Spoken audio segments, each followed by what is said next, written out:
Current షాక్కు గురైనటువంటి 6 ఏళ్ల బాలుడు రోడ్డు మీద అచేతనంగా పడి ఉండటం, అది చూసిన డాక్టర్ సిపిఆర్ ఇచ్చి అతన్ని కాపాడటం ఇప్పుడు సోషల్ మీడియాలో వీడియోలన్నీ వైరల్గా మారిన నేపథ్యంలో ఆ 6 ఏళ్ల బాలుడు సాయిని కాపాడినటువంటి డాక్టర్ రవలి ప్రస్తుతం మనతో ఉన్నారు. ఒకసారి మాట్లాడే ప్రయత్నం చేద్దాం. ఏం జరిగింది మేడం అసలు ఆ రోజు? ఎందుకంటే సోషల్ మీడియా మొత్తం కూడా ఇప్పుడు ఆ వీడియోసే వైరల్ అవుతుంది.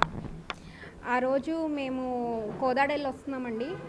ఈవినింగ్ 5:30కి అట్లా అయ్యప్ప నగర్ ఫస్ట్ రోడ్లో నేను ఆ రోడ్లో పాస్ అవుతుండగా బాబుని వాళ్ళ ఫాదర్ భుజం మీద వేసుకొని ఏడుస్తూ బ్యాక్ రుద్దుతూ వస్తుండగా నేను చూసి ఏమైందా అని చెప్పి పక్కన కారాపి దిగి చూశానండి. అడిగాను ఏంటి ఏమైంది అంటే ఇట్లా ఎలక్ట్రిక్ షాక్ కొట్టిందన్నారు. వెంటనే బాబు అసలేమి మన కాన్షియస్లో లేడు. అయితే నేను ఇంకా బ్రీదింగ్ చూసాను, బ్రీదింగ్ ఏం లేదు బాబుకి. ఇంకా పల్స్ చూస్తే చాలా తక్కువ కొట్టుకుంటుంది. ఇంకా ఇట్లా కాదు అని చెప్పి పడుకోబెట్టి రోడ్డు మీదే సిపిఆర్ అనే ప్రొసీజర్ స్టార్ట్ చేశానండి నేను. ఎంతసేపట్లోకి రికవర్ అవ్వగలిగాడు సిపిఆర్ చేసిన తర్వాత? అంటే అది సిపిఆర్ అనేది మనం అన్కాన్షియస్ అయిన తర్వాత ఎంత తొందరగా చేయగలిగితే అంత మంచి రిజల్ట్స్ ఉంటాయండి. సో నేను వెంటనే స్టార్ట్ చేశాను. సో బాబు 5 minutes పైగా చేశాను. 5 minutes దాటిన తర్వాత గ్యాస్పింగ్ బ్రీదింగ్ అనేది వచ్చింది. ఆ తర్వాత కూడా కంటిన్యూ చేశాను.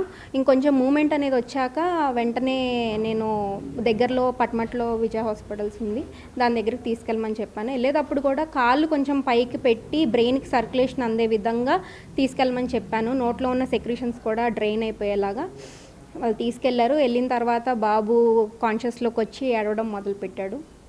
అంటే సిపిఆర్ చేసే అంశానికి సంబంధించి విద్యుత్ షాక్ గురైనప్పుడే చేస్తామా, లేకపోతే ఏ సమయాల్లో దాన్ని అత్యవసరంగా దాన్ని వినియోగించాల్సి ఉంటుందనేది ఉంటుంది? లేదండి, ప్రజలకు కూడా అంటే చాలా మందికి కూడా రోడ్ల మీద ఏమైనా జరిగినప్పుడు వెంటనే క్విక్గా రియాక్ట్ అయ్యే విధానం చాలా తక్కువగా ఉంటుంది. మీరు డాక్టర్ అనేది చేసిన తర్వాత కానీ చాలా మందికి తెలియదు. అంటే ఏం చెప్తారు? ఇలాంటి సిచ్యువేషన్స్ ఎక్కువగా యాక్సిడెంట్స్ కానీ ఇష్యూస్ కానీ జరుగుతూ ఉంటాయి. ఆ టైంలో ఎలా రియాక్ట్ అవ్వాలనేది ప్రజలకి ఏంటి? అవునండి, ఈ మామూలుగా హాస్పిటల్స్ అందరికీ దగ్గరలో ఉండవు. సో ఇలాంటి ప్రొసీజర్ అనేది ఒకటి ఉంది, కార్డియోపల్మనరీ రిససిటేషన్. అది చేస్తే బతికే ఛాన్సెస్ ఉంటాయి, అంత తొందరగా చేస్తే అంత ఎక్కువ ఛాన్సెస్ ఉంటాయి అనేది ప్రజల్లోకి వెళ్ళాలి. ప్లస్ ఇది డాక్టర్స్కి లేకపోతే పారామెడికల్ స్టాఫ్కి ఒక్కటే తెలిసి ఉంటే సరిపోదు, ప్రతి ఒక్కరికి తెలిసి ఉండాలి. సో అప్పటికప్పుడు చేయగలిగే విధంగా అవేర్నెస్ వస్తే మంచిదని నేను ఫీల్ అవుతున్నాను. అందుకనే నేను నా ఇన్స్టాగ్రామ్ హ్యాండిల్లో ఆ వీడియో ఒకటి చేసిన వాయిస్ ఓవర్ ఇచ్చి పెట్టాను, అది వైరల్ అయింది. అట్లాగే పిల్లోడు అచేతనంగా పడిపోయాడు, ఆ తర్వాత మీరు సిపిఆర్ చేశాడు, రికవర్ అయ్యారు. ఎట్లా ఉంది? పిల్లోడితో మరలా మాట్లాడారా వాళ్ళ ఫ్యామిలీస్తో కానీ? వెంటనే బాబుని హాస్పిటల్ తీసుకెళ్ళిన తర్వాత వాళ్ళు 24 hours అబ్జర్వేషన్లో ఉంచుకున్నాడండి. యాక్చువల్లీ ఏమైందంటే బాబుకి షాక్ కొట్టిన తర్వాత దూరంగా వెళ్ళి పడినప్పుడు వాళ్ళు సిటీ స్కాన్ హెడ్ కూడా చేసి అంతా నార్మల్ అని చెప్పి తర్వాతే వాళ్ళు డిశ్చార్జ్ చేద్దాం అనుకున్నారు. నార్మల్ వచ్చింది, డిశ్చార్జ్ చేశారు. వాళ్ళు నాకు ఫోన్ చేశారు, వాళ్ళ పేరెంట్స్ వాళ్ళ ఫాదర్ మాట్లాడారు, చాలా హ్యాపీగా ఉన్నారు. సిపిఆర్కి సంబంధించి చాలా మందికి అవగాహన లేకపోవటం కూడా అత్యవసరంగా ప్రథమ చికిత్సలో భాగంగా చేయలేకపోతారు. అంటే దాని మీద ఏం చెప్తారు? సిపిఆర్ అనేది అందరికీ అవగాహన ఉండాలండి బేసిక్గా. సో అవేర్నెస్ ప్రోగ్రామ్స్ అనేవి ఎక్కువ రావాలి.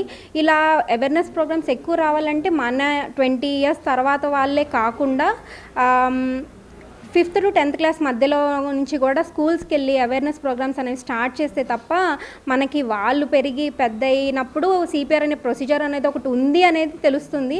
ఆ అవేర్నెస్ ఇప్పటి నుంచే స్టార్ట్ చేయాలి.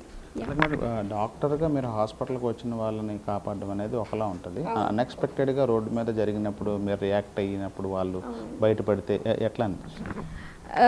నేను లక్కీగా అక్కడ ఉన్నా కాబట్టి నేను రియాక్ట్ అయ్యాను.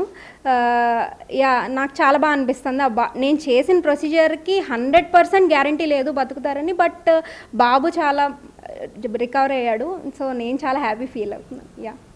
ఇది మొత్తంగా అయితే సిపిఆర్కి సంబంధించి కూడా అందరూ కూడా అవగాహన కలిగి ఉంటే చాలా వరకు కూడా అత్యవసర సేవలు అందించి ప్రాణాలు కాపాడడానికి ఉపయోగపడుతుంది. కాబట్టి నేను కూడా అదే చేశాను. డాక్టర్గా హాస్పిటల్కి వచ్చిన వాళ్ళు కాకుండా ఆ రోడ్డు మీద జరిగిన ఇన్సిడెంట్ మీద వెంటనే రియాక్ట్ అవడం వల్ల ప్రాణాలు కాపాడే అవకాశం తక్కువగా ఉన్నా కూడా అతను రికవర్ అవడం అనేది ఆనందం కలిగిస్తుందని చెప్పి అయితే డాక్టర్ రవలి.